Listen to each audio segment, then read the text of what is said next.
The candles were already lit when he walked in. 75 candles is too many to put on a cake, so my daughter Renee had arranged them in small clusters on the dessert table. Little pools of flickering light along the white tablecloth at Sycamore Grill in Asheville, North Carolina. The room was full. My sister Paulette had driven up from Columbia. My neighbor Frances had brought her husband Gerald, who was recovering from a knee replacement and used a cane but refused to miss it. My friend Loretta had come straight from church in her good blue dress. It was a Tuesday evening in October. Outside, the mountains were doing what they do in October, going orange and gold and unreasonably beautiful, as if they knew it was my birthday and wanted to put on something nice. I was holding a glass of Chardonnay. My attorney, Wallace Bridges, was sitting 2 seats to my left. He had represented me for 6 of the past 11 years, and I had invited him to dinner because he is a friend now, not just a lawyer. He knew everything. He had known for years. I was laughing at something Paulette had said when the door opened. And there was Charles, my son, 51 years old, the boy I had rocked through ear infections at 2 a.m. in a house in Knoxville, Tennessee, who had stood at my side when we buried his father, who I had not spoken to in 11 years. He was thinner than I remembered. His face had the particular worn look of a man who has not been sleeping. His shirt was slightly wrinkled. Dottie was behind him. His wife, my daughter-in-law, the woman who had once threatened me with a restraining order for asking to hold my own grandson. She was not looking at me the way someone looks at a person they have wronged. She was looking at me the way someone looks at a problem they need to solve.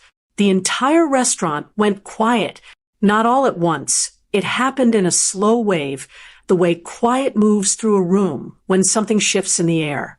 Charles's eyes were wet. He took 3 steps toward me, and then stopped as though he had rehearsed this moment but forgotten his line when the actual moment arrived. He said, "Mom, we have nowhere to go. The IRS took everything. You have to let us in." 11 years. Not, "I'm sorry." Not, "I was wrong." Not, "I have missed you." We have nowhere to go. I looked at Dottie. She was looking at the floor. I thought about the last time I had seen her face. I thought about the word she had used. Intruder. She had called me an intruder in the driveway of the house where my grandson was sleeping when I had driven 4 hours to bring him a birthday gift on his 3rd birthday. I set my wine glass down very carefully on the tablecloth.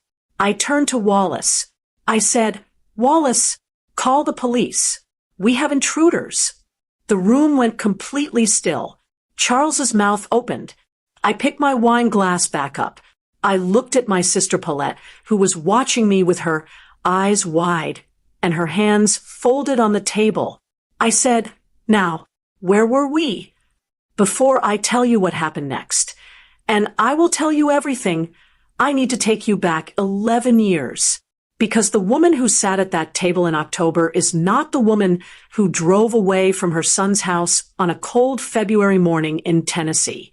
She is someone entirely different, and the distance between those 2 women is the whole story. February, 11 years ago, my husband Raymond had been gone for 14 months. Raymond Carpenter. We had been married 38 years. He was a civil engineer who built bridges, actual ones in Tennessee and North Carolina and 3 counties in Virginia, and he had the kind of patient, methodical mind that people who build bridges tend to have. He thought before he spoke. He did not rush conclusions. He died of a second heart attack on a Monday morning in his home office at his desk with his reading glasses still on. I was 64 years old when I became a widow. I had worked as a licensed social worker for the city of Knoxville for 29 years. I had a case file brain. I tracked people, systems, patterns. I did not miss things. Charles called me 3 weeks after Raymond's funeral and said there was a spare room in his house in Franklin, Tennessee, 30 miles south of Nashville. He and Dottie had bought a 4-bedroom house 2 years earlier. The boys, my grandsons, Marcus and little Theo, were 4 and 2. Charles said, "Come stay for a while, Mom, just until you figure things out. The boys would love having you close." He sounded like he meant it. I believed he meant it. I should have talked to Dottie first. On that call, Dottie was not there. I moved in with 1 carload of things and a plan to stay 3 months. 3 months became 5. 5 became 8 because Theo had a respiratory illness that kept him home from daycare. And I was there, and I helped, and it felt like being needed in a way that was good for me that winter. And then something changed. The first thing I noticed was the calendar. Dottie kept a wall calendar in the kitchen, color-coded, 1 color per family member. The boys were blue and green. Charles was orange. Dottie was red. My activities were never on the calendar, not because she forgot to add them. She had added the plumber, the HVAC service, a dentist appointment for the dog. She had simply never given me a color. I noticed. I said nothing. It seemed small. The second thing was the grocery list. I had been cooking 3 nights a week since I arrived, not because anyone asked me to, but because I like to cook and the boys like to eat, and it seemed like a fair exchange for a spare bedroom. I went to the store on Fridays with a list of what we needed. One Friday, Dottie handed me a printed list, her list typed specific with brands named, and said, "I'd rather you just get what's on here from now on. It makes things simpler." I took the list. I bought everything on it. I said nothing. It seemed small. The third thing was not small. 8 months after I moved in, I overheard Dottie on the phone. I was not eavesdropping. I was in the hallway outside the kitchen on my way to the boys' bathroom with a stack of folded towels. Her voice was crisp and clear. She said, "She doesn't have anywhere else to go, which is the problem. If I ask her to leave, Charles feels guilty, and I don't want to fight about it. I'm just going to make it uncomfortable enough that she decides on her own." I stood in that hallway with my grandson's towels in my arms, small ones, the ones with the little frog pattern on the corner that I had bought them at the Target on Cool Springs Boulevard. And I listened. I heard the rest of the sentence. She said, "I need her gone by summer. I have a cousin who needs the room." The cousin never did move in. That part, I found out later, was a story she was telling whoever was on that phone. The room was not for a cousin. The room, I eventually understood, was never the point. The point was that I was in it. I went to the bathroom. I put the towels away. I came back to the kitchen, and I said, "Dottie, what would you like for dinner?" And she said, "Oh, whatever's easy." And I made chicken and rice. I am telling you this because I want you to understand what those months were. Not dramatic, not one big explosion. Small things, accumulating quietly the way dust accumulates on the top of a refrigerator. You don't see it building up, and then one day you look and realize it has been there for months. The night everything changed was a Thursday in February. Charles was working late. The boys were in bed. I was in the living room reading when Dottie came in, sat down across from me, and said, calmly, professionally, the way she said everything, that she thought it was time for us to talk about my long-term plans. I put my book down. She said she had been thinking about it for a while. She said Charles was stressed about the finances of having an extra person in the house. She said she had done some research, and there was a very nice senior living community in Brentwood, Tennessee, that offered independent living apartments at a reasonable rate. I said, "Dottie, I'm 64. I'm not going to a senior living facility."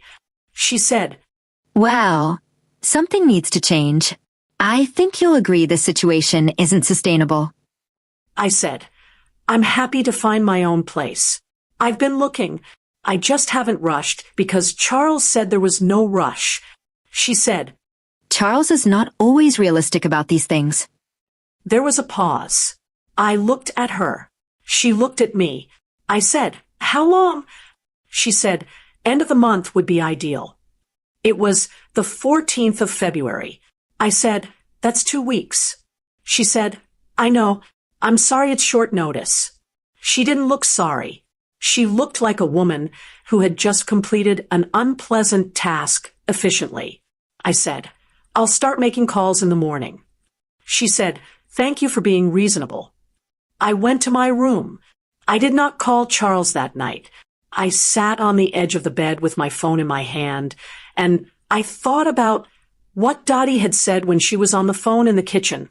I need her gone by summer. She had started this before she had even had the conversation with me. She had a plan and a timeline, and she had executed it on Valentine's Day because she was thorough like that. Raymond would have known what to do. Raymond always knew what to do. I sat in the spare room of my son's house and I talked to Raymond in my head the way I had been talking to him since the Monday he died at his desk with his glasses on. And what I heard back, quiet but clear, was, Christina, make the calls. Don't wait. I made the calls. I found an apartment in 6 days. 1 bedroom on Nolensville Pike in Nashville. Not fancy, but clean and mine. I gave Dottie 10 days notice instead of 2 weeks because I refused to be in that house on the last day of February feeling like I was being counted down. Charles helped me move. He was quiet the whole day, that particular quiet of a man who has made a choice he doesn't fully understand yet. He carried boxes. He set up my kitchen table. He hugged me before he left and said, I'll call you Mom. He called twice in the first 3 weeks, then once in April, then nothing. The calls stopped because Dottie stopped them. I don't know exactly how. I didn't need to know exactly. I know my son. And I know that Charles has always been the kind of man who finds it easier to go along with what the room requires than to fight for what he believes. Raymond called it conflict avoidant.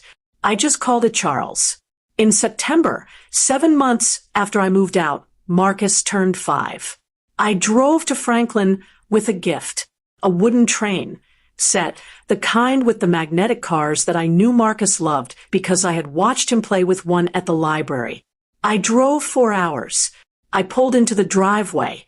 Dottie came out of the front door before I had finished turning off the engine. She said, Christina, you can't be here. I said, it's my grandson's birthday. She said, you should have called first. I said, I did call. I left a message on Tuesday. She said, I didn't get it. I said, Dottie, I just want to give Marcus his birthday gift. I drove 4 hours. She said, I'm going to have to ask you to leave. If you don't, I'm going to call the police and file for a restraining order. I have documentation that you've been harassing us. I stood in that driveway. September sun. Hot. A neighbor across the street was mowing his lawn, and the sound of it was very loud. I said, harassing you? She said, I have a record of your calls. Charles has told me he's asked you to give him space. Charles had not asked me anything. Charles had stopped calling. I looked at her. I looked at the front door, which was closed. I thought about Theo, 3 years old, in there somewhere, a little boy who had called me Nana and climbed into my lap every evening for 8 months.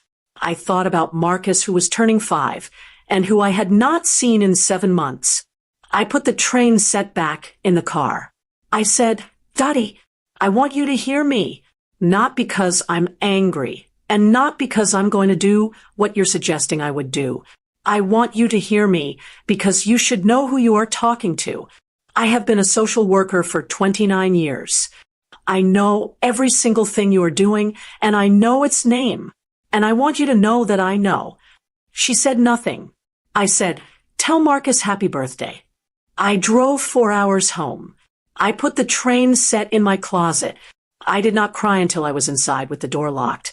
And then I cried for a long time, not the messy kind of crying, just the slow, quiet kind that comes when something you already knew becomes impossible to pretend you don't. After that, Dottie filed the paperwork for a restraining order. Charles signed it. The order was not granted. The judge found insufficient grounds, but the fact that Charles had put his name on that document told me everything I had not wanted to know about where my son was standing. I filed the copy of the rejected order in a folder. I labeled the folder. I put it in my filing cabinet. 29 years of social work had taught me one thing above everything else. Document everything.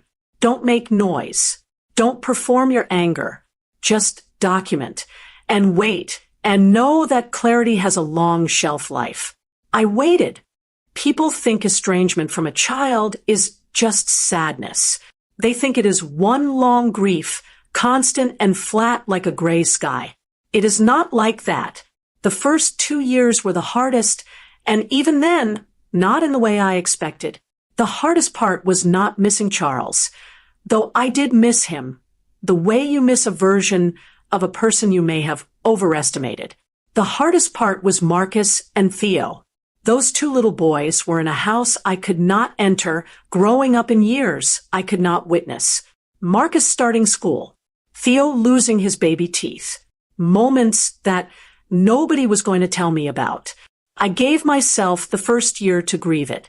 I set aside time, Sundays after church, to let myself feel what I felt without managing it or explaining it away.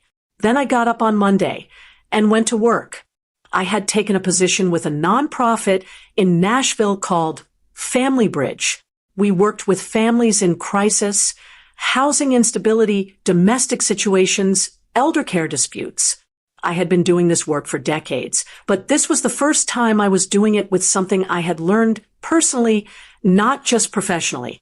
In year 3, I started a subgroup within Family Bridge, women over 60 who had been cut off from their grandchildren. We met on Wednesday evenings in a community room at a church on Charlotte Avenue. 6 women the first night, 14 by the second month. I want to tell you about one of those women because she matters to this story. Her name was Sylvia Hargrove. She was 68, retired from 30 years as a postal supervisor. And she came to the first meeting with a folder under her arm, documents organized with sticky tabs, because she had read that documentation was important and she was not going to come unprepared. She was a tall woman with close-cropped silver hair and the particular posture of someone who has spent decades standing at counters dealing with difficult people and has never once let one of them see her flinch. Her son and daughter-in-law had moved her grandchildren, 3 of them, to Colorado 18 months earlier without telling her. She had found out from a Christmas card returned with a forwarding address. She sat across from me at that table, her folder open, her handwriting neat on the tabs, and she said, "I did not come here to feel sorry for myself.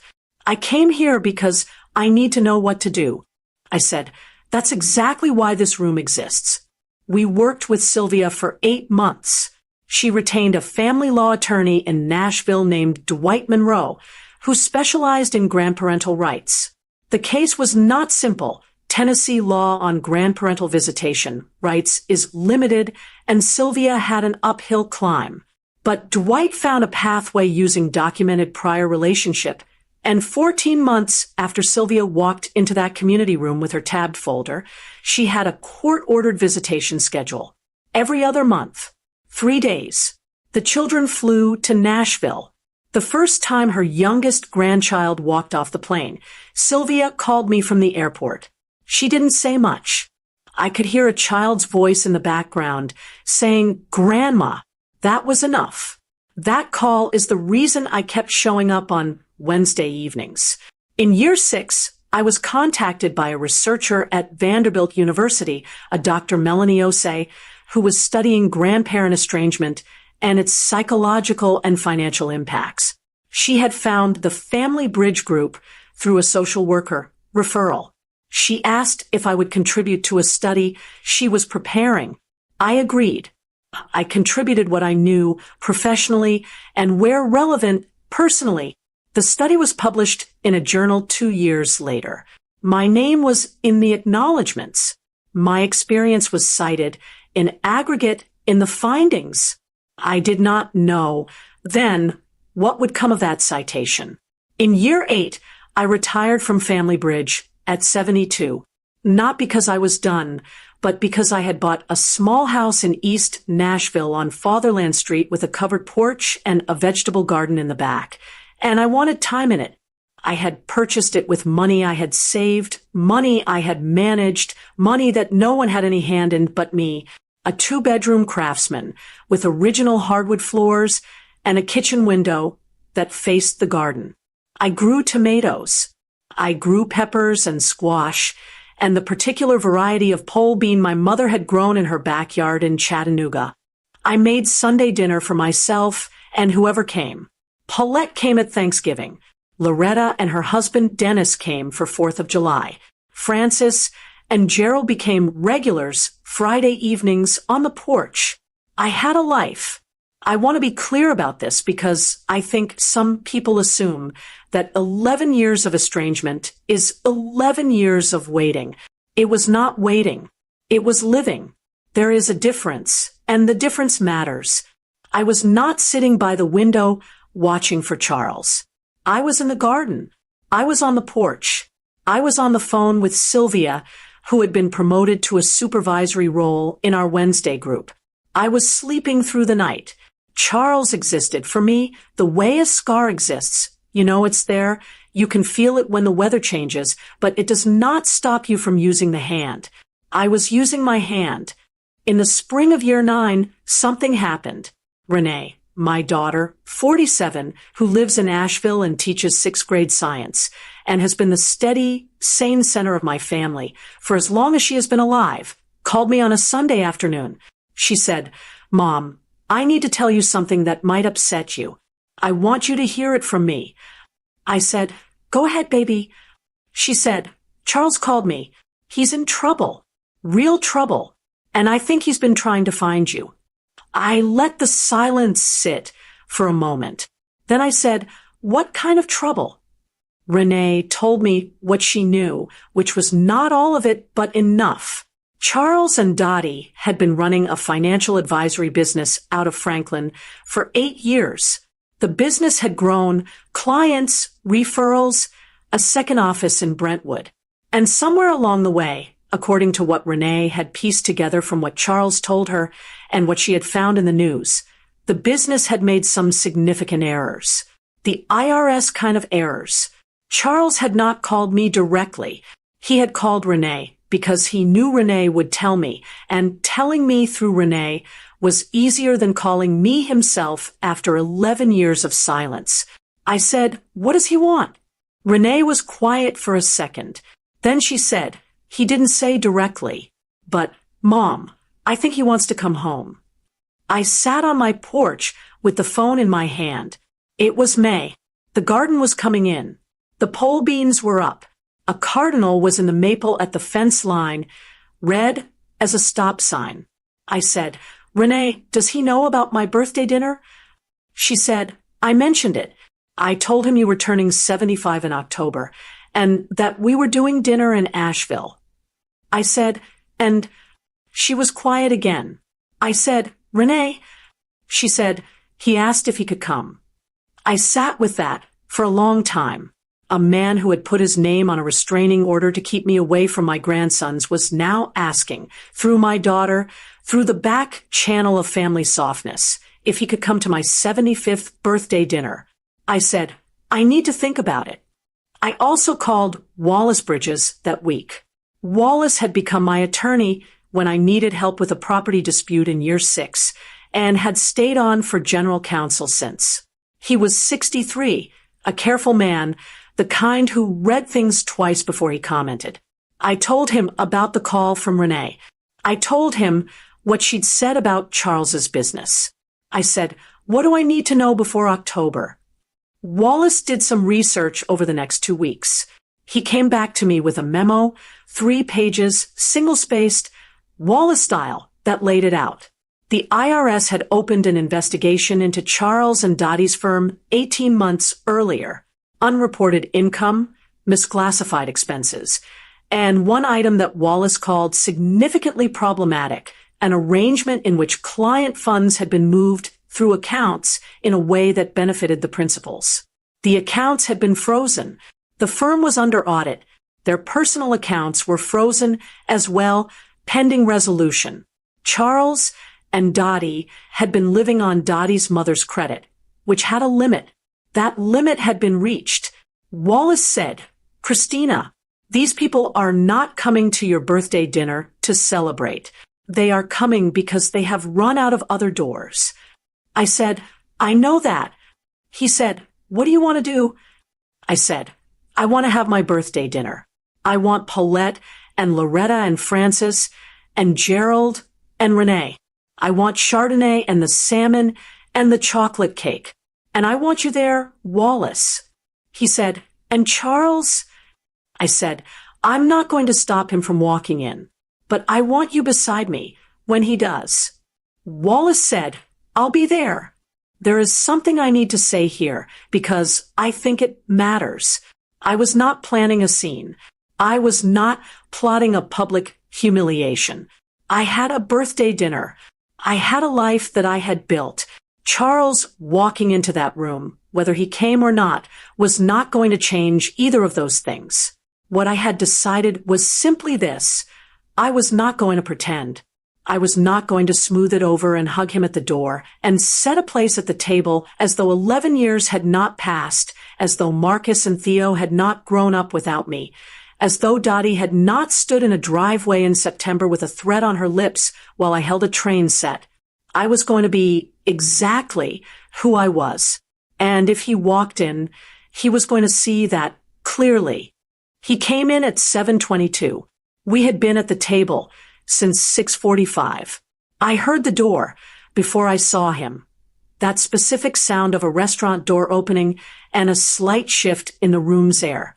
Paulette noticed first, because Paulette notices everything. She touched my arm very lightly, and I turned. Charles was standing just inside the entrance. He was wearing a blue sport coat that was slightly too large. He had lost weight. Dottie was behind him in a dark blazer, her hair pulled back. She looked like she was preparing for a business meeting. He scanned the room and found me. Our eyes met across the restaurant, and for one moment, just one, he looked exactly like the boy who had fractured his wrist falling out of a tree at age 9 and tried not to cry all the way to the emergency room because he was embarrassed. Then he started walking toward me. The table went quiet. Loretta put down her fork. Gerald stopped mid-sentence. Renee, sitting to my right, did not move. Charles stopped 2 feet from the table. He looked at me. His eyes were red at the edges. He said, "Mom, the IRS froze our accounts. We've lost everything. We have nowhere to go. You're the only one. You have to let us in." Dottie, standing behind him, said nothing. She was looking at the tablecloth. I did not speak immediately. I let it settle. Loretta has told me since that the silence lasted about 8 seconds, but it felt much longer to the people at that table. Then I looked at Dottie. I said, "Dottie, did you bring the restraining order you threatened me with? The one from September, when I drove 4 hours to bring Marcus a birthday gift. And you told me you'd have me arrested for harassment." The table next to ours had gone still. The couple on the other side of the low divider had stopped talking. I could feel the entire room listening. Dottie said nothing. Charles said, "Mom, please." I said, "Charles, I am not finished." He stopped. I said, "You put your name on that document. You signed your name to a legal claim that I was harassing you. Your children grew up without their grandmother because you signed your name to that document. I want you to look at me and tell me, did I deserve that?" His jaw moved. No sound came out. I said, "That is the conversation I will have with you. That conversation, eventually with honesty, is one I am willing to have. But not here. Not tonight. Tonight is my birthday. These are my people." I turned to Wallace. I picked up my wine glass. I said clearly and calmly, "Wallace, would you please call the manager? We have 2 people who are not on the reservation." Wallace was already on his feet. He was not calling the police. I had not actually said police, though I imagine it landed that way. He was doing what I had asked, which was to make it clear politely and professionally that this was not a welcome arrival. The manager came. He was a young man, 20-something, visibly uncomfortable. He spoke quietly to Charles. Charles looked at me one more time. I met his eyes. I did not look away. I did not look angry. I looked like myself, which after 11 years of building a life without him in it, was a woman who did not need him to complete anything. He left. Dottie left without saying a word. The door closed. The table held its breath for another moment. Then Paulette reached across and put her hand over mine. She said, "You all right?" I said, "Yes." She said, "You sure?" I said, "Get the waiter. It's time for the cake." And we had the cake. 75 candles in clusters along the white tablecloth. Loretta sang the first 2 lines of Happy Birthday, and everyone joined in. Renee cried a little. Renee always cries at celebrations. It's her nature. Gerald made a toast that was too long but heartfelt. Francis took photographs. It was a good birthday dinner. I drove back to Nashville the next morning. Renee had offered her guest room, but I wanted my own bed, my own kitchen, my own porch. For hours south, straight down I-26 to I-40, I had the radio on low, and I thought about Charles the entire way. Not with anger. I want to be precise about that. What I felt driving home was something closer to grief, the specific kind that comes when you have hoped in some part of yourself you haven't fully admitted to that a person would show up differently, and they didn't. He had come to that restaurant with 11 years of silence behind him, and his first sentence had been, "You have to let us in." Not, "I have missed you." Not, "I was wrong." "You have to let us in." I thought about that on I-40, and I thought about it sitting on my porch that evening, and I thought about it lying in bed, and I decided that I was going to write him a letter. I write letters when things matter. I have always believed that email is for information and letters are for truth. Letters cost you something, the time, the paper, the act of folding and sealing and walking to a mailbox. That cost makes you choose your words more carefully. I wrote 2 letters, one to Charles, one to Dottie. Dottie's letter was short. It said, "Dottie, I am not writing to reopen anything that has been closed. I am writing because I want you to know one thing. I spent 29 years as a social worker. I know what coercive control looks like. I know what a paper trail assembled against an inconvenient person looks like. I know what a threatened restraining order is designed to accomplish when the grounds don't actually exist. You were not subtle. You were efficient. I will give you that. But I am not confused, and I was never declining. I just stopped being in your way. That is all this was. I hope you understand that now. Christina Carpenter." Charles's letter took me longer. The part that mattered said, "Charles, I am your mother. That does not expire. I am not writing to punish you, and I am not writing to make you feel worse than you already do. I am writing because you drove to Asheville and stood in a restaurant and said you had nowhere to go, and I need to answer that properly. Here is my answer.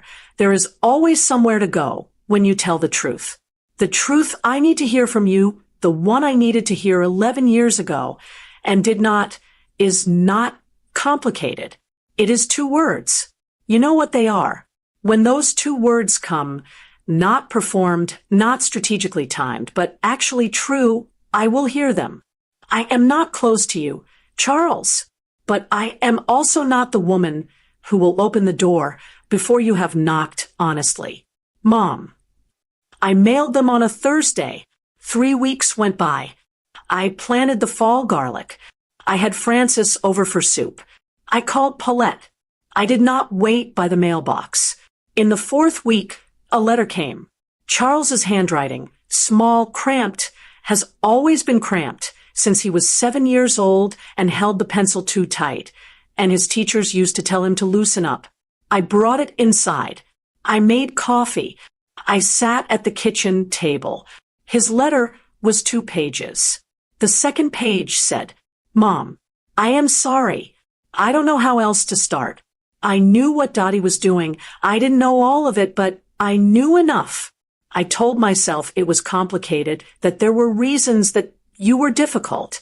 And I knew even while I was telling myself that it wasn't true. I chose easy over honest. I did it for years. I signed my name to something I should never have signed. And while I was making myself comfortable with bad decisions, my boys grew up without their grandmother. Marcus is 17. He has asked me about you 3 times in the last year. I did not know what to tell him. That is the thing I am most ashamed of. Not the IRS, not the business, that I did not know what to tell my 17-year-old son about his grandmother. I'm sorry, Mom. I know it's late. I know it might not be enough, but it's true. Charles." I read it twice, once fast, once slow. Then I sat with it. The apology was real. I could feel the difference between a real apology and a managed one. I had seen enough of both in 29 years of social work to know which was which. This was not timed for legal strategy. It was not crafted to minimize exposure. It was a man saying something true in cramped handwriting because he had run out of other options. And the only thing left was honesty. I put the letter in a drawer, next to the folder with the rejected restraining order, next to Raymond's reading glasses, the ones he had on the morning he died. I did not write back that week. I am not a woman who rushes the things that matter. But I left the drawer open a little. The call came on a Saturday morning in November. It was not Charles. It was not Dottie. It was Marcus, my grandson, 17 years old. He had found my number through Renee, who had given it to him with, she told me later, a single instruction: call her directly. Don't make her wait. His voice was young and careful, the particular carefulness of a teenager trying to sound like an adult because the subject is too important to risk sounding young. He said, "Grandma Christina, this is Marcus, Charles's son." I said, "I know who you are, Marcus. I have always known who you are." There was a pause. Then he said, "I know you don't know me. Not really. But I've been thinking about you for a long time. My dad told me some stuff, and I'm old enough to understand what happened. What was done. I just wanted to, I don't know, I wanted to hear your voice." My hand tightened on the phone. He said, "Is that weird?" I said, "No, baby, that is not weird at all." We talked for 40 minutes. He told me he was a junior in high school, that he played basketball, that he wanted to study environmental science in college. He told me he had a dog named Hank. He told me his little brother Theo, now 14, was funny and terrible at video games and had their father's habit of making faces when he thought something was a bad idea. He talked the way young people talk when they are finally allowed to talk about something they have been carrying for a long time. At the end, he said, "Grandma Christina, can I come see you sometime? Like, actually come to Nashville?" I said, "Marcus, you can come any time you want." He said, "Even Theo?" I said, "Especially Theo." He was quiet for a second. Then he said, "Okay, I'm going to call you again. Is that okay?" I said, "That is very okay." He said, "Okay, good. Bye, Grandma." He hung up. I sat on my porch for a long time after that call. It was November, cold enough for a jacket, and the garden was put to bed for the winter, and the maple tree at the back fence had lost its leaves. The yard looked sparse and clean, the way things look when they have been properly prepared for rest. I thought about Sylvia Hargrove, who had driven to the airport and heard her grandchild say, "Grandma." I thought about the community room on Charlotte Avenue. I thought about all the women who had sat in that circle on Wednesday evenings and said, "I just want to hear their voices." I had heard his voice. He had asked to call again. Some things come late. That does not make them less real. 3 weeks after Marcus called, Charles called. He called on a Sunday morning, which was Raymond's day, the day Raymond and I used to sit on the back porch with coffee and the newspaper, and not talk much, which was the particular kind of company we were best at together. Charles said, "Mom, I don't expect you to have an answer. I just need to say I know what I did. Not just with the restraining order. All of it. I watched Dottie build a life that didn't include you, and I told myself it was just how things were. And I knew better the whole time. I could have called you. I didn't. That's on me, not her. I said, 'Charles, tell me about Marcus. Tell me about Theo.' He was quiet for a moment. Then he started talking. He talked for an hour. He told me about Marcus's basketball season and Theo's science fair project about water filtration.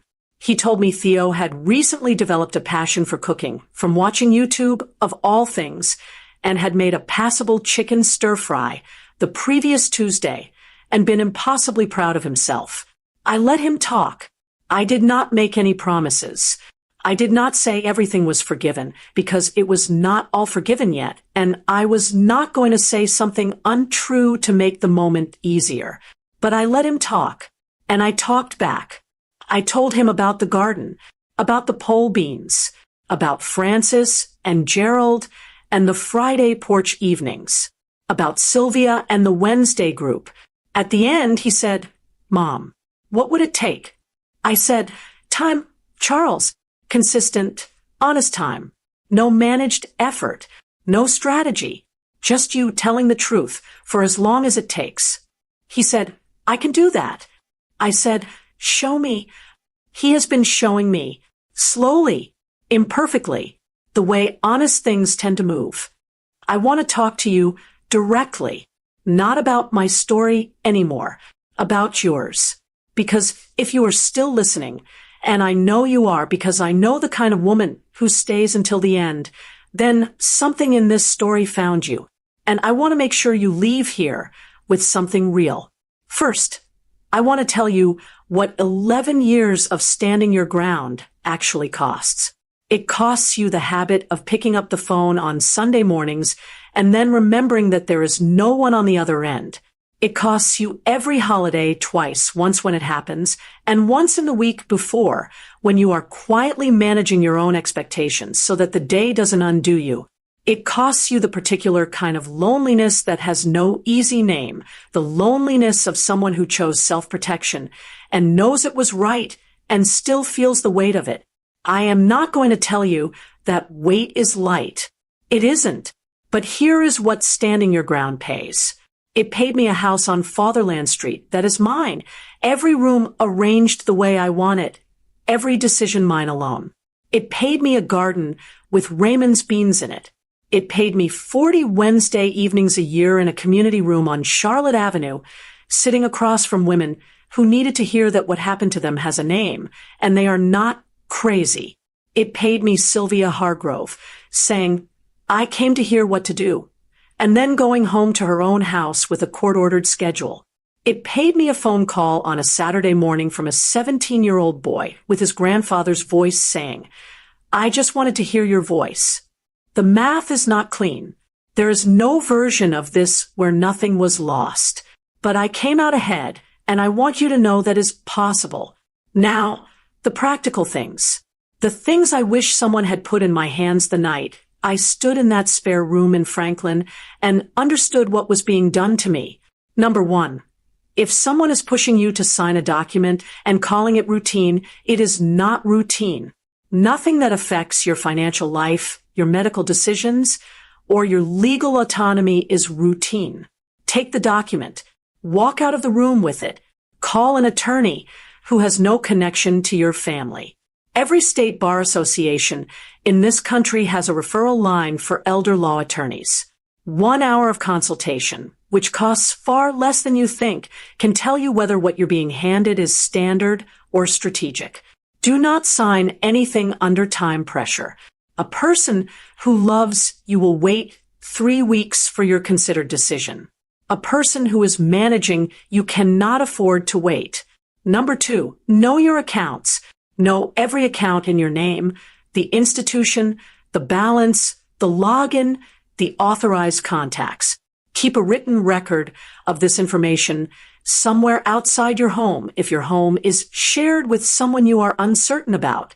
A safe deposit box. A trusted friend's keeping. Anywhere that is yours alone. Evelyn Shiner in that other story kept a handwritten ledger. That ledger protected a woman from 400 miles away after Evelyn was already gone. Be your own Evelyn. Write it down. Number 3, know what a power of attorney actually means. It gives another person extraordinary access to your bank accounts, your investment accounts, your healthcare decisions, your property. It is not a form you sign because someone says it will simplify things. You sign it if you sign it at all because you have chosen the right person with full understanding, reviewed it with an independent attorney, and are doing it on your own timeline and your own terms. If someone cannot wait for you to do that properly, they are not protecting you. They are positioning themselves.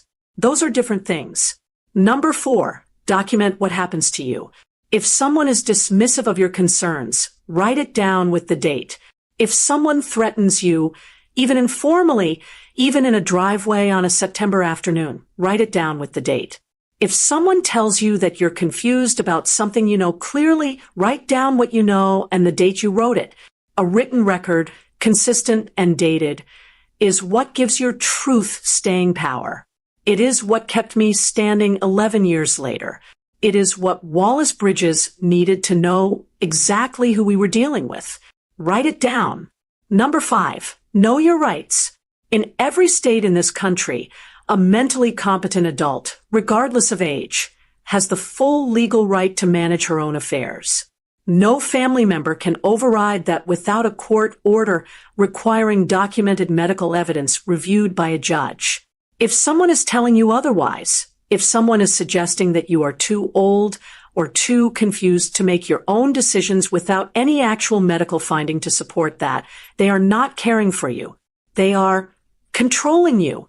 You have the right to say no. You have the right to ask questions. You have the right to leave any arrangement that is not serving you. Those rights do not expire at 65 or 70 or 85. I have one more thing I need to say. This part is for the women who are listening and thinking about their own family situations right now. Not as the older woman in the story, but as the daughter or the daughter-in-law. If you have made decisions about your mother's or mother-in-law's life, where she lives, what she has access to, who contacts her, I want to ask you a question. Not to shame you. Genuinely, did you do it because it was necessary or because it was easier? There is a real version of family caregiving that comes from love, a version where the older person genuinely needs support, and the family provides it with transparency, full communication, and the older person's full dignity intact. That version exists, and it is honorable. But there is another version where the older person is fine, more than fine, and what is actually happening is that her independence is inconvenient, or her assets are useful, or her questions are uncomfortable. In that version, the language of care is a tool. And if you are doing that version, even a little, even with good intentions mixed in, I'm asking you to stop. Call her.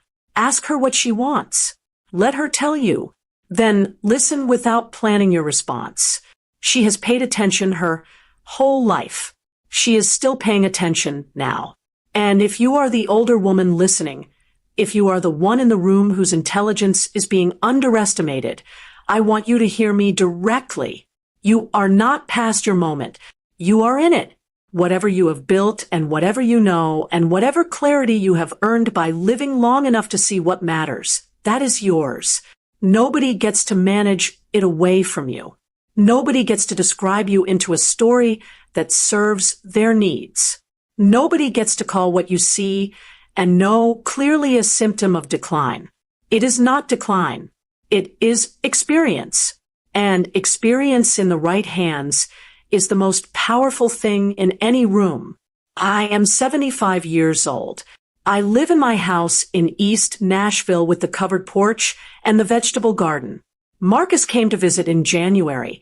He drove down from Franklin on a Saturday, stayed for dinner, asked for seconds on the chicken soup. He told me Theo had been asking when he could come. I told Marcus to tell Theo, whenever he's ready, there's room. Charles has called every Sunday for the past 3 months. We are not where we were before all of this. You cannot unsay 11 years. But we are somewhere new, and somewhere new is not nothing. Dottie has not called. That is her business. What happened between us is documented, settled, and behind me. She is not my work anymore. Renee came for Easter. We made her father's pound cake and sat on the porch until 10 o'clock.